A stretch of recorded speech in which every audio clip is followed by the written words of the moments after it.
दोस्तों आज मैं आपको आर कॉन्स्टिट्यूशन चैप्टर पढ़ाऊंगा आईसीएसई क्लास 9th का। पूरा चैप्टर एक ही वीडियो में ख़त्म करेंगे हम लोग। सबसे पहले समझते हैं कि ये कॉन्स्टिट्यूशन आखिर होता क्या है। देखो, जैसा आप स्कूल में जाते हो ना, आपके स्कूल के बहुत सारे रूल्स हैं। आपको यूनिफॉर्म पहननी पड़ेगी और सुबह 8 बजे से पहले आपको जाना होगा। प्रेयर करनी होगी। फर्स्ट पीरियड इंग्लिश का होगा, फिर मैथ्स का होगा, साइंस का होगा। अलग अलग सब्जेक्ट्स की अलग अलग क्लासेस होंगी। स्कूल के बाद में कॉलेज आएगा। कॉलेज में डिग्री के हिसाब से फिर जॉब लगेगी आपकी। जब जॉब करने जाओगे ऑफिस में, तो वहाँ का अलग सिस्टम होगा, अलग रूल्स होंगे। बिल्कुल ऐसे ही हमारे देश के भी अपने नियम कानून हैं, और उस कानून की किताब को कहते हैं कॉन्स्टिट्यूशन।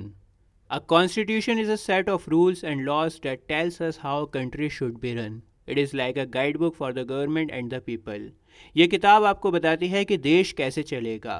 ये तो मेरी बहुत आसान से डेफिनेशन आपको समझाने के लिए। देखते हैं कि बुक में आपकी क्या डेफिनेशन लिखी हुई है। कहते हैं कि कॉन्स्टिट्यूशन एक कॉम्प्रिहेंसिव डॉक्यूमेंट है। कॉम्प्रिहेंसिव डॉक्यूमेंट मतलब ऐसा डॉक्यूमेंट जिसमें हर एक चीज़ बहुत ही डिटेल में लिखी हुई हो, सारी इंपॉर्टेंट बातें लिखी हुई हों डिटेल में। तो हमारा जो कॉन्स्टिट्यूशन है ना, वो एक ऐसा डॉक्यूमेंट है जिसमें सारी चीज़ें लिखी हुई हैं डिटेल में। सिटीजन्स के राइट्स और ड्यूटीज़ लिखी हुई हैं, और देश की सरकार किस तरह से गवर्न करेगी, राज करेगी, सब लिखा हुआ है। It regulates the position and powers of the 3 organs of the government: legislative, executive and judiciary. देखो, देश के प्रधानमंत्री के पास में, प्राइम मिनिस्टर के पास में बहुत पावर्स होती हैं, लेकिन इनको भी कॉन्स्टिट्यूशन के अंडर रहकर काम करना पड़ेगा। ऐसा नहीं है कि देश के प्रधानमंत्री हैं तो अपनी इच्छा के अनुसार कुछ भी कर लें। तो कॉन्स्टिट्यूशन गवर्नमेंट के 3 ऑर्गन्स, लेजिस्लेटिव, एग्जीक्यूटिव और जुडिशरी, इन तीनों की पोजीशंस और पावर्स को रेगुलेट करता है। इनको बताता है कि आपको काम कैसे करना है। लेजिस्लेटिव का काम होता है कानून बनाने का। आपको ज़्यादा डिटेल में नहीं जाना, बहुत आसान करके आपको पढ़ा रहा हूँ। बस इतना समझो कि लेजिस्लेटिव का काम होता है कानून बनाने का। अभी 3 तलाक का कानून आया था थोड़े दिन पहले कि मुस्लिम्स में आप 3 बार तलाक तलाक तलाक करके डाइवोर्स नहीं दे सकते हो। तो ये जो कानून बनते हैं ना, ये सब बनते हैं लेजिस्लेटिव में। दूसरा है एग्जीक्यूटिव। एग्जीक्यूटिव का काम होता है कानून को लागू करने का, एग्जीक्यूट करने का। इसमें आपके प्राइम मिनिस्टर आते हैं, कैबिनेट मिनिस्टर्स आते हैं, प्रेसिडेंट आते हैं। और तीसरा है जुडिशरी। जुडिशरी मतलब supreme court, high court, district courts. और ये नज़र रखते हैं कि काम सही से हो रहा है या नहीं हो रहा। ये देखते हैं कि कहीं कोई अन्याय तो नहीं हो रहा, कोई गलत काम तो नहीं हो रहा, सिटीजन्स के जो राइट्स हैं, अधिकार हैं, वो दब तो नहीं रहे। आपने देखा होगा कई बार सुप्रीम कोर्ट सरकार से सवाल पूछ लेता है, सरकार को डांट भी देता है। तो इन तीनों को कैसे काम करना है ये बताता है कॉन्स्टिट्यूशन। दोस्तों, 26 जनवरी 1950 को इंडियन कॉन्स्टिट्यूशन लागू हुआ था। काफ़ी इंपॉर्टेंट डेट है, इसको याद रखना आप लोग। और कॉन्स्टिट्यूशन लागू होने की वजह से हमारा देश भारत सोवरेन डेमोक्रेटिक रिपब्लिक बन गया। सोवरेन का मतलब होता है पूर्ण स्वतंत्रता, पूरी आज़ादी, कंप्लीट इंडिपेंडेंस। कोई भी बाहरी ताकत हम पर हुकूमत नहीं कर सकती, हमें बता नहीं सकती कि तुम ऐसे करो। फॉर एग्जांपल, आपका घर है, आप डिसाइड करते हो ना अपने घर में कि आज भिंडी पकेगी, आलू पकेगा, टमाटर पकेगा, या मुर्गा मछली पकेगी। आपको घर में कब आना है, कब जाना है, कब आप सोओगे, कब आप उठोगे, आपका घर है भाई, आप डिसाइड करो कहाँ पर आपको बाथरूम चाहिए, कहाँ पर वॉशरूम चाहिए। लेकिन अगर वही घर आपका किराए का हो, तो फिर आप अपनी मर्ज़ी से कंस्ट्रक्शन नहीं करवा सकते, अपनी मर्ज़ी से कील नहीं ठोक सकते। आपको रात को हो सकता है जल्दी आना पड़े घर पर, और बहुत सारी रिस्ट्रिक्शंस हो जाएंगी ना। तो फिर वो घर सोवरेन नहीं होगा। तो इंडिया हमारा देश सोवरेन कंट्री है। कोई भी बाहर की ताकत हमें ऑर्डर नहीं दे सकती, हम पर हुकूमत नहीं कर सकती। अमेरिका ये नहीं कह सकता कि सऊदीया से तेल मत ख़रीदो, ईरान से ख़रीदो। डेमोक्रेटिक का मतलब होता है कि हम लोग चुनते हैं सरकार को, हम चुनते हैं कि पावर में कौन आएगा। जैसे अभी मोदी जी भारत के प्रधानमंत्री हैं, मोदी सरकार को किसने चुना? जनता ने चुना। इससे पहले डॉक्टर मनमोहन सिंह थे, कांग्रेस की सरकार थी, तो कांग्रेस को भी किसने चुना? हम लोगों ने ही चुना था। और यही डेमोक्रेसी है। रिपब्लिक का मतलब होता है कि राजा का बेटा राजा नहीं बनेगा। जैसे भी इंडिया की प्रेसिडेंट हैं द्रौपदी मुर्मू, इनसे पहले थे रामनाथ कोविंद जी, रामनाथ कोविंद जी से पहले थे प्रणब मुखर्जी, प्रणब मुखर्जी से पहले थी प्रतिभा पाटिल, प्रतिभा पाटिल से पहले थे डॉक्टर एपीजे अब्दुल कलाम साहब। तो आप देख रहे हो ना कि राजा का बेटा राजा नहीं बन रहा। हालांकि प्रेसिडेंट के इलेक्शन इनडायरेक्ट होते हैं, जनता उनको डायरेक्टली नहीं चुनती, लेकिन फिर भी इलेक्शन होता है। ऐसा नहीं है कि जो पावर में है उसका बेटा राजा बन गया। चलो आगे बढ़ते हैं। Enactment of the Indian constitution मतलब कॉन्स्टिट्यूशन कैसे लागू किया गया, उसको कैसे बनाया गया। देखो 1946 में कैबिनेट मिशन आया था भारत में।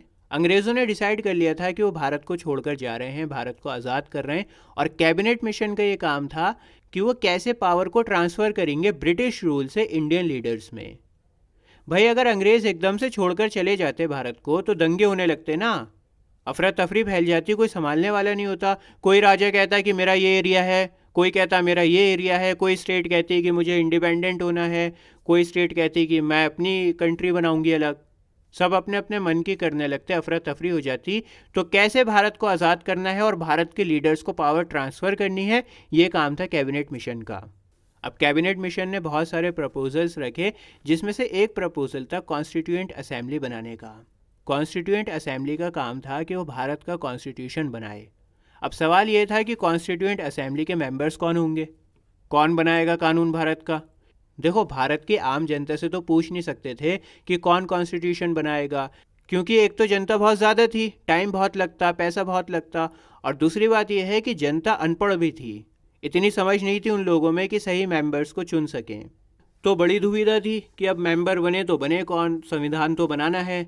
तो ये डिसाइड हुआ कि प्रोविंशियल लेजिस्लेटिव असेंबलीज वोटिंग करेंगी और डिसाइड करेंगी कि कौन कौन मेंबर्स होंगे कॉन्स्टिट्यूएंट असेंबली के। अब भाई ये प्रोविंशियल लेजिस्लेटिव असेंबलीज क्या है, ज़्यादा डिटेल में मैं नहीं जाऊँगा, बस इतना समझो कि जैसे आज की डेट में लोकसभा है, लोकसभा में जो नेता वगैरह बैठते हैं देश को चलाते हैं ना, बिल्कुल वैसे ही आज़ादी से पहले भी लोअर हाउस हुआ करता था जो देश के अलग अलग राज्यों को चलाता था, और उन्हीं को कहा जाता था प्रोविंशियल लेजिस्लेटिव असेंबलीज। और प्रोविंशियल लेजिस्लेटिव असेंबलीज को भारत के लोग ही चुनते थे, लेकिन सभी को वोटिंग राइट नहीं था।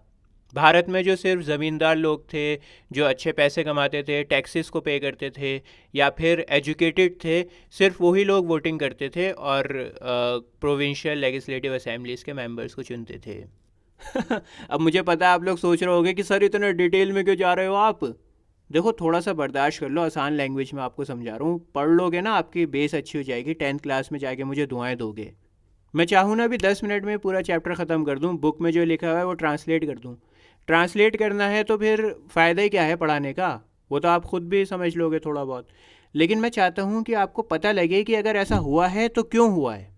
तो इलेक्शन हुआ कि कौन कौन मेंबर बनेगा कॉन्स्टिट्यूएंट असेंबली का, जो कि कॉन्स्टिट्यूशन को लिखेगा। जुलाई 1946 में इलेक्शन ख़त्म हो गए और 389 मेंबर्स इलेक्ट हुए अनडिवाइडेड इंडिया के। याद रहे इस टाइम पर इंडिया डिवाइड नहीं हुआ था, पाकिस्तान अलग नहीं हुआ था, पाकिस्तान हमारे साथ में ही था। अब प्रिंसली स्टेट्स जो थे, मतलब ऐसे राज्य जहाँ पे राजा का राज था, जहाँ पे नवाब थे। अब राजा तो इलेक्शन से बनता नहीं है, तो प्रिंसली स्टेट्स में राजाओं से इलेक्शन नहीं करवाए गए, उन्होंने अपनी मर्जी से मेंबर्स को चुना। फॉर एग्जांपल कॉन्स्टिट्यूशन लिखने के लिए दिल्ली से एक मेंबर को भेजना है जो दिल्ली को रिप्रेजेंट करे। अब मान लो दिल्ली का राजा है परविंद केजरीवाल, तो परविंद केजरीवाल ने एक मेंबर अपनी मर्जी से चुना, कोई वोटिंग नहीं हुई, कोई इलेक्शन नहीं हुआ। उसने कहा कि भैया तू दिल्ली से जाएगा हमें रिप्रेजेंट करने के लिए। और ऐसे ही बाकी जो प्रिंसली स्टेट्स थी जहाँ पर राजाओं का राज था, उन सब ने किया, और 389 मेंबर्स बने अनडिवाइडेड इंडिया की कॉन्स्टिट्यूएंट असेंबली के, जिसमें से 292 इलेक्टेड थे। प्रोविंशियल लेजिस्लेटिव असेंबलीज ने वोटिंग करके चुना था उन लोगों को, और बाकी के जो 93 मेंबर्स थे उनको राजाओं ने भेजा था कि तुम जाओ हमें रिप्रेजेंट करो जाके। और 3 मेंबर्स थे चीफ कमिश्नर प्रोविंसेस के द्वारा। ये 3 प्रोविंसेस ऐसी थीं जहाँ पर ब्रिटिश गवर्नमेंट का डायरेक्ट रूल था। देखो मेरी बात समझो, जो बाकी प्रिंसली स्टेट्स हैं वहाँ पर ब्रिटिश सरकार के कठपुतली बैठे हुए थे, जो अंग्रेज़ थे वो इनडायरेक्ट रूल कर रहे थे। लेकिन ये जो 3 प्रोविंसेस थे ये डायरेक्ट ब्रिटिश गवर्नमेंट के अंडर थे, और एक मेंबर ब्रिटिश गवर्नमेंट ने डायरेक्ट भेजा था। ये मेंबर किसी भी प्रोविंसेस का नहीं था, ये डायरेक्ट ब्रिटिश गवर्नमेंट को रिप्रेजेंट कर रहा था। तो इस तरह से कॉन्स्टिट्यूएंट असेंबली के मेंबर्स बने और हिंदुस्तान के कानून को बनाने का काम शुरू किया गया। चलो आगे बढ़ते हैं। Formation of the constituent assembly. देखो कॉन्स्टिट्यूएंट असेंबली बन गई थी और इसकी पहली सीटिंग थी 9 दिसंबर 1946 में पार्लियामेंट के सेंट्रल हॉल में, और इसके लीडर थे डॉक्टर सच्चिदानंद सिन्हा। देखो किसी को तो लीडर बनाना पड़ेगा ना, वरना तो हर कोई अपनी मनमानी करने लगेगा, कोई बात सुनेगा ही नहीं, काम हो ही नहीं पाएगा। तो इन्हें टेम्परेरी चेयरमैन बनाया गया था, और इन्हें इस वजह से चुना गया था क्योंकि ये सबसे पुराने मेंबर थे। फिर इसके बाद में 11 दिसंबर 1946 में इलेक्शन हुए कि कौन प्रेसिडेंट बनेगा कॉन्स्टिट्यूएंट असेंबली का, और डॉक्टर राजेंद्र प्रसाद इलेक्ट हुए। डॉक्टर राजेंद्र प्रसाद जो थे वो परमानेंट प्रेसिडेंट बने कॉन्स्टिट्यूएंट असेंबली के। ठीक है, याद रखना, डॉक्टर सच्चिदानंद सिन्हा टेम्परेरी चेयरमैन बने थे और डॉक्टर राजेंद्र प्रसाद इलेक्ट हुए थे, परमानेंट प्रेसिडेंट बने थे कॉन्स्टिट्यूएंट असेंबली के। अब सारा काम एकदम बढ़िया हो रहा था, सब कुछ सही चल रहा था, लेकिन फिर मुस्लिम लीग को ऐसा लगा कि अरे ये तो पूरे देश का कॉन्स्टिट्यूशन बना रहे हैं, पूरे देश का कानून बना रहे हैं, हमें तो अलग होना है, हमें तो अलग देश चाहिए पाकिस्तान, हमारे पाकिस्तान में ये कानून थोड़ी चलेगा, तो अलग कानून बनाइए हम लोगों का। तो मुस्लिम लीग ने क्या करा, कॉन्स्टिट्यूएंट असेंबली का बायकॉट कर दिया कि हम आएंगे ही नहीं उसमें, और डिमांड करी कि हमें एक अलग देश बना के दो पाकिस्तान। दोस्तों, अब जो मेंबर्स पाकिस्तान की डिमांड कर रहे थे वो अलग हो गए और इस तरह घट कर 299 मेंबर्स रह गए। पहले कितने थे, 389 मेंबर्स थे, अब 299 रह गए, और 299 में भी कुछ मेंबर्स कट गए। 26 नवंबर 1949 को 284 मेंबर्स प्रेजेंट थे जिन्होंने कॉन्स्टिट्यूशन के ऊपर साइन करा। फाइनली हमारा कॉन्स्टिट्यूशन पास हो गया था। तो आखिर में कितने मेंबर्स बचे हमारे जिन्होंने कॉन्स्टिट्यूशन के ऊपर साइन करा था, 284, और डॉक्टर राजेंद्र प्रसाद प्रेसिडेंट रहे थे कॉन्स्टिट्यूएंट असेंबली के। 9 दिसंबर 1946 से लेकर 14 अगस्त 1947 तक 5 सेशंस हुए थे असेंबली के। हमें आज़ादी एक दिन बाद मिली थी 15 अगस्त को, तो आज़ादी से एक दिन पहले तक 5 सेशंस हुए थे। Composition of the constituent assembly. अब देखो, जो कैबिनेट मिशन था, जो अंग्रेज़ थे, उनका ये प्लान था कि सिर्फ 3 कैटेगरीज रिप्रेजेंट करेंगी, जनरल कैटेगरी होगी, मुस्लिम की होगी और सिख्स की होगी। जनरल कैटेगरी में सभी लोग आ गए, हिंदू आ गए, Christians, Buddhist, Parsi, Jain, schedule caste, schedule tribe, सब आ गए इसमें। मुस्लिम्स और सिख्स के लिए अलग से कैटेगरी बनाई गई, लेकिन कांग्रेस ने कहा कि सिर्फ मुस्लिम और सिख्स ही थोड़ी हैं इस देश में, बाकी सबकी भी अलग अलग कैटेगरीज होनी चाहिए ताकि उनके जो राइट्स हैं उनको दबाया ना जा सके, उनको उनका हक मिल सके। देखो, अगर बाकी कम्युनिटीज़ की भी अलग से कैटेगरी होगी तो फिर वो अपनी बात को रख सकती हैं, उन्हें दबाया नहीं जा सकता, उनके अधिकार मर नहीं सकते। तो इन्होंने एंग्लो इंडियंस की कैटेगरी बनाई। एंग्लो इंडियंस मतलब जिन भारतीयों ने अंग्रेज़ों से शादी करी थी, उनके जो बच्चे हुए थे उन्हें एंग्लो इंडियंस कहा जाता है। इंडियन क्रिश्चियंस थे, शेड्यूल्ड कास्ट, शेड्यूल्ड ट्राइब्स थी, इन सभी के लिए भी कैटेगरीज को बनाया गया। अब किस कम्युनिटी को किसने रिप्रेजेंट करा ये मैं आपको बताने जा रहा हूँ। एंग्लो इंडियंस को रिप्रेजेंट करा था मिस्टर फ्रैंक एंथनी ने और मिस्टर एस.एच. प्रेटर ने। इंडियन क्रिश्चियंस को रिप्रेजेंट करा डॉक्टर H.C. मुखर्जी ने और जोसेफ डिसूसा ने। पारसीज़ को रिप्रेजेंट करा डॉक्टर H.P. मोदी ने। अब हालांकि मुस्लिम लीग ने बाइकॉट करा था कॉन्स्टिट्यूएंट असेंबली का, लेकिन फिर भी 2 मेंबर्स थे, ज़फ़र इमाम और मोहम्मद सादुल्ला, जिन्होंने मुस्लिम कम्युनिटी को रिप्रेजेंट किया था। सिख्स को रिप्रेजेंट करा सरदार हुकुम सिंह ने और उज्जवल सिंह ने। आगे बढ़ते हैं, अब हम पढ़ेंगे ऑब्जेक्टिव्स रेजोल्यूशन। देखो, हमारा कॉन्स्टिट्यूशन बनने से पहले पंडित जवाहरलाल नेहरू ने 13 दिसंबर 1946 को ऑब्जेक्टिव्स रेजोल्यूशन प्रपोज किया। ये एक तरह की गाइड थी, ब्लूप्रिंट था कि आपको कैसा कॉन्स्टिट्यूशन बनाना है। कॉन्स्टिट्यूशन से पहले एक गाइडलाइन आई कि किस राह पर हमें चलना है, कैसा कॉन्स्टिट्यूशन हमें चाहिए। ठीक है, एक बार और बता रहा हूँ, पंडित नेहरू ने ऑब्जेक्टिव्स रेजोल्यूशन में बताया है कि हमें किस तरह का कॉन्स्टिट्यूशन बनाना है, किस राह पर चलना है। सबसे पहला, आज़ाद भारत रिपब्लिक होगा। रिपब्लिक मतलब भारत के लीडर को इलेक्ट किया जाएगा, चुना जाएगा, राजा का बेटा राजा नहीं बनेगा। मैं आपको समझा चुका हूँ रिपब्लिक का मतलब पहले भी। दूसरा है सोशल, पॉलिटिकल और इकोनॉमिक डेमोक्रेसी की गारंटी दी जाएगी सभी लोगों को।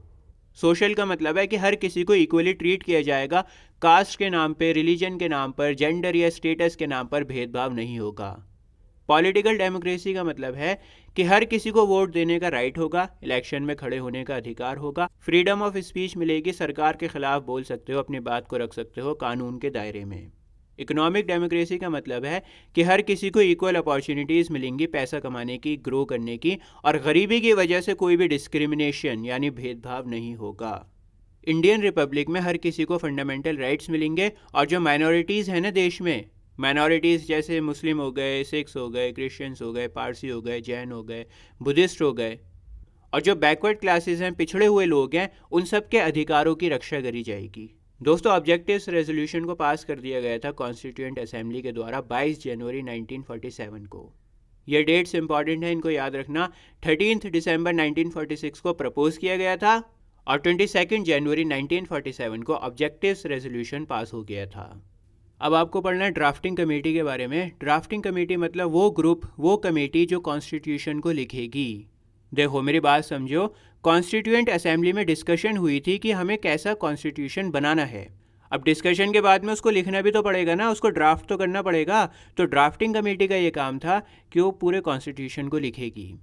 द इंडियन इंडिपेंडेंस एक्ट 1947 के तहत दो देशों को बनाया गया, इंडिया और पाकिस्तान। और अब इंडिया अपना अलग कानून बना सकता है क्योंकि पाकिस्तान अलग हो गया है। इंडिया अपना अलग कानून बनाएगा, पाकिस्तान अपना अलग कानून बनाएगा। डॉक्टर BR अम्बेडकर को ड्राफ्टिंग कमेटी का चेयरमैन बनाया गया था। ठीक है, ये ड्राफ्टिंग कमेटी के हेड थे। और 29 अगस्त 1947 को ड्राफ्टिंग कमेटी बन गई और इसको काम सौंपा गया आज़ाद भारत के लिए कॉन्स्टिट्यूशन लिखने का। नेक्स्ट आपको पढ़ना है doctor Ambedkar's contribution to the Indian constitution. Doctor Bhimrao Ambedkar को बाबा साहब के नाम से जाना जाता है। अच्छा, आप में से कितने लोगों को इनका पूरा नाम पता है? इनका पूरा नाम है डॉक्टर भीमराव रामजी अम्बेडकर। और ये उन बहुत सारे आर्किटेक्ट्स में से एक थे जिन्होंने कॉन्स्टिट्यूशन बनाया। देखो, आर्किटेक्ट का मतलब यहाँ पर ये है कि उन्होंने कॉन्स्टिट्यूशन को डिज़ाइन करा, प्लान करा और फिर बनाया। ये एक रिस्पेक्टेड जूरिस्ट थे। जूरिस्ट मतलब इन्हें कानून की बहुत समझ थी, कानून के बारे में बहुत अच्छी तरह से जानते थे। इकोनॉमिस्ट भी थे, पॉलिटिशियन भी थे और सोशल रिफॉर्मर यानी समाज को सुधारने का काम भी करते थे। आप लोग तो जानते ही हैं कि बाबा साहब ने ऐसा कॉन्स्टिट्यूशन बनाया जहाँ पर हर धर्म को मानने की आज़ादी हो, जहाँ पर अनटचेबिलिटी यानी छुआछूत ना हो, औरतों के लिए अधिकार हो, और जो पिछड़ी हुई जाति है ना, शेड्यूल्ड कास्ट, शेड्यूल्ड ट्राइब्स, उनके लिए गवर्नमेंट जॉब्स और एजुकेशन में रिजर्वेशन हो ताकि वो समाज में बराबरी कर सकें। जो पिछड़े हुए लोग हैं उनकी तरक्की हो सके, वो समाज में कंधे से कंधा मिला के रह सकें। 5 प्रिंसिपल्स आपको पढ़ने हैं, इंपॉर्टेंट है। सबसे पहला है कि हम कॉन्स्टिट्यूशन को फ्लेक्सिबल बनाएंगे। देखो, हालात ना एक जैसे नहीं रहते, अलग दौर रहता है, अलग हालात रहते हैं और अलग हालातों में, अलग दौर में अलग कानूनों की भी ज़रूरत पड़ती है। तो कॉन्स्टिट्यूशन को इतना फ्लेक्सिबल बनाओ कि उसमें चेंजेस करे जा सकें। ऐसा नहीं है कि अभी जो बना दिया वो बस बन गया और वो 50 साल 100 साल बाद भी वैलिड रहेगा, ऐसा नहीं होगा। जैसे मैंने जब अपना English for all channel start करा था तो कभी नहीं सोचा था कि मैं क्लास 9th के बच्चों को सिविक्स पढ़ाऊँगा, हिस्ट्री पढ़ाऊँगा, हिंदी पढ़ाऊँगा। अगर ऐसा मैंने सोचा होता तो मैं अपने चैनल का नाम इंग्लिश फॉर ऑल नहीं रखता। लेकिन अब मैं चेंज तो कर नहीं सकता, सब लोग मुझे इंग्लिश फॉर ऑल के नाम से जानते हैं। तो यहाँ पर मेरी फ्लेक्सिबिलिटी ख़त्म हो गई। लेकिन हमारा जो कॉन्स्टिट्यूशन है उसमें आप बदलाव कर सकते हो वक्त के साथ। दूसरा, हमें माइनॉरिटीज़ की रक्षा करनी है। माइनॉरिटीज़ मैंने आपको बताया, बुद्धिस्ट, क्रिश्चियंस, जैन, पारसी, सिख और मुस्लिम्स, और ऐसे लोग जो सोशली और इकोनॉमिकली पिछड़े हुए हैं यानी शेड्यूल्ड कास्ट और शेड्यूल्ड ट्राइब्स। तीसरा, राइट टू कॉन्स्टिट्यूशनल रेमेडीज़ के बारे में आपको बताता हूँ। ये है आर्टिकल 32। कॉन्स्टिट्यूशन का आर्टिकल 32 है। इसका मतलब ये है कि अगर आपका कोई भी फंडामेंटल राइट छीना जा रहा है ना, तो आप डायरेक्ट सुप्रीम कोर्ट के पास में जा सकते हो। और इसी वजह से इसको heart and soul of the constitution भी कहा गया था कि अगर आपके फंडामेंटल राइट्स के ऊपर कोई ख़तरा आ रहा है तो आप डायरेक्ट सुप्रीम कोर्ट में जा सकते हो। और इसको बनाया इसलिए गया था ताकि स्टेट गवर्नमेंट या फिर सेंट्रल गवर्नमेंट फंडामेंटल राइट्स का उल्लंघन ना करे, हमारे राइट्स को हमसे छीने ना, वायलेट ना करे। आपका हक आपको मिले, आपका हक कोई छीन ना सके। चौथा पॉइंट है कि पूरे भारत की सिंगल सिटीजनशिप रहेगी। कोई ये नहीं कह सकता कि मैं तो दिल्ली से हूँ, मुझे स्पेशल ट्रीटमेंट दो, मैं तो महाराष्ट्र से हूँ। ऐसा कोई नहीं कह सकता। कानून की नज़रों में हम सब भारतवासी हैं। सिंगल जुडिशरी है, सभी के लिए एक ही कानून है। डिस्ट्रिक्ट कोर्ट्स होते हैं, उसके ऊपर हाई कोर्ट्स होते हैं और सबसे ऊपर होता है सुप्रीम कोर्ट। तो सभी के लिए एक समान कानून है। और सेंटर को ना ज़्यादा पावरफुल बनाया गया है ताकि डिसिप्लिन बना रहे, एकता रहे। भाई, अगर सेंटर पावरफुल नहीं होगा तो हर स्टेट अपनी मनमानी करेगा। केरला अपनी मनमानी करेगा, कश्मीर अपनी करेगा, महाराष्ट्र अपनी करेगा, हरियाणा कहेगा कि मैं दिल्ली को पानी नहीं दूंगा। तो इसीलिए सेंटर को पावरफुल बनाया गया है ताकि एकता बनी रहे, डिसिप्लिन बना रहे, कोई अपनी मनमानी ना करे। पांचवा, डायरेक्टिव प्रिंसिपल्स बनाए गए हैं। डायरेक्टिव प्रिंसिपल्स दोस्तों गाइडलाइंस हैं या फिर आप कह सकते हैं इंस्ट्रक्शंस हैं सरकार के लिए। ये सरकार को गाइड करते हैं, सरकार को इंस्ट्रक्शंस देते हैं कि आपको कैसे सरकार चलानी है। रुको, दोबारा समझा रहा हूँ। डायरेक्टिव प्रिंसिपल सरकार को गाइड करते हैं कि आपको कैसे देश को चलाना है, कैसे सरकार को चलानी है, ताकि सभी लोगों का भला हो सके। आगे बढ़ते हैं, रीडिंग्स। दोस्तों, कॉन्स्टिट्यूशन का जो ड्राफ्ट बना था ना, वो एक रफ राइटिंग थी। उसको बार बार पढ़ा गया ताकि अगर कोई गलती है या कहीं पर सुधार हो सकता है तो उसको ठीक किया जा सके। तो 4 नवंबर 1948 से क्लॉज बाय क्लॉज ड्राफ्ट को डिस्कस किया गया। उसके बाद में ड्राफ्ट सेकंड रीडिंग में गया जो कि 17 अक्टूबर 1949 को पूरी हो गई थी। सेकंड रीडिंग के बाद में फाइनल थर्ड रीडिंग पे गया ये तीसरी बार, और ये कंप्लीट हुई थी 26 नवंबर 1949 को। 26 नवंबर 1949 इस डेट को आप लोग याद रखना इम्पॉर्टेंट है। हमारा कॉन्स्टिट्यूशन बनकर तैयार हो गया था, फाइनल रीडिंग हो गई थी। टाइम टेकन, आखिर कितना टाइम लगा कॉन्स्टिट्यूशन को बनाने में? तो लगभग 3 साल का टाइम लगा कॉन्स्टिट्यूएंट असेंबली को कॉन्स्टिट्यूशन पास करने में। और जब कॉन्स्टिट्यूशन को साइन किया जा रहा था तब इसमें 395 आर्टिकल्स थे और 8 शेड्यूल्स थे। इम्प्लीमेंटेशन ऑफ द कॉन्स्टिट्यूशन, दोस्तों कॉन्स्टिट्यूशन को बनाने के फ़ौरन बाद ना सिटीज़नशिप से रिलेटेड जो क्लॉजेस थे जिनसे पता लग रहा था कि हम भारतवासी हैं, उनको लागू कर दिया गया था, लेकिन पूरे कॉन्स्टिट्यूशन को लागू नहीं किया गया था। मैं आपको समझाता हूँ ऐसा क्यों करा गया।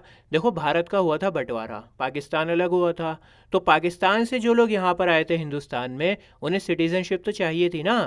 बिना सिटीज़नशिप के वो कैसे भारतीय कहलाते? तो इसी वजह से जब कॉन्स्टिट्यूशन बनकर तैयार हुआ तो फ़ौरन जो सिटीज़नशिप से रिलेटेड कानून थे उनको लागू कर दिया गया। तो हमें भारत की सिटीज़नशिप मिल सके, हम भारतीय कहला सकें, इसलिए सिर्फ उन्हीं क्लॉजेस को लागू किया गया फ़ौरन जो सिटीज़नशिप से रिलेटेड थे।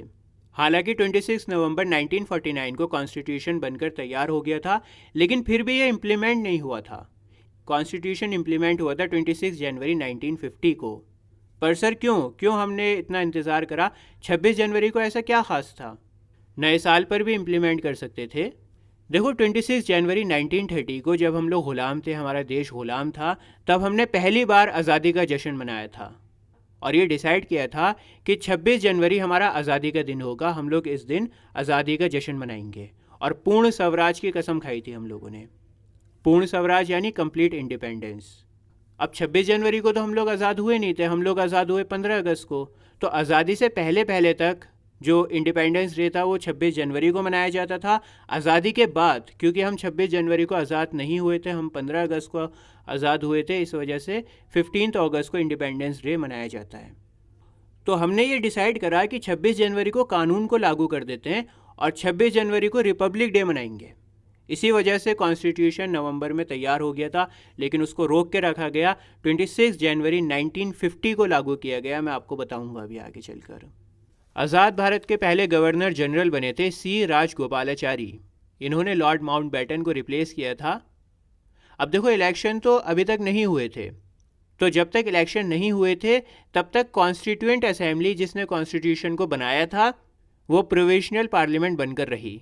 आसान शब्दों में अगर मैं कहूँ तो पार्लियामेंट का सारा काम कॉन्स्टिट्यूएंट असेंबली कर रही थी जब तक इलेक्शन नहीं हुए। और फिर जब 1951-52 में देश में पहली बार इलेक्शन हुए तब जनता के द्वारा चुने हुए लोग पार्लियामेंट में गए और डॉक्टर राजेंद्र प्रसाद को देश का पहला प्रेसिडेंट बनाया गया। आपको याद दिलाना चाहता हूँ कि doctor Rajendra Prasad constituent assembly के भी प्रेसिडेंट थे। सिग्निफिकेंस ऑफ जनवरी 26 वैसे तो मैं आपको बता ही चुका हूँ, लेकिन थोड़ा सा और बताता हूँ आपको। लाहौर सेशन हुआ था दिसंबर 1929 में। तो लाहौर सेशन में एक रेजोल्यूशन पास हुआ कि हमें पूर्ण स्वराज चाहिए, कंप्लीट इंडिपेंडेंस चाहिए। और 26 जनवरी 1930 को पहला इंडिपेंडेंस डे मनाया गया। तो उस दिन के बाद से जब तक हमें आज़ादी नहीं मिली ना, हमने 26 जनवरी को ही इंडिपेंडेंस डे मनाया। लेकिन जब हमें आज़ादी मिली 15 अगस्त को, तो हमने फिर 15 अगस्त को इंडिपेंडेंस डे मनाया। और 26 जनवरी को हम मानते हैं एज अ रिपब्लिक डे, क्योंकि हमने 26 जनवरी को ही कानून लागू किया था। इसी के साथ आपका चैप्टर ख़त्म होता है। हिस्ट्री और सिविक्स बहुत ही आसान लैंग्वेज में पढ़ा रहा हूँ। सारे चैप्टर्स आपकी स्क्रीन के ऊपर आ रहे हैं, इस प्लेलिस्ट के ऊपर आप क्लिक करो। बाकी सारे चैप्टर्स आपको मिलेंगे बहुत ही आसान लैंग्वेज में। मिलता हूँ आपसे किसी और वीडियो में। जय हिंद।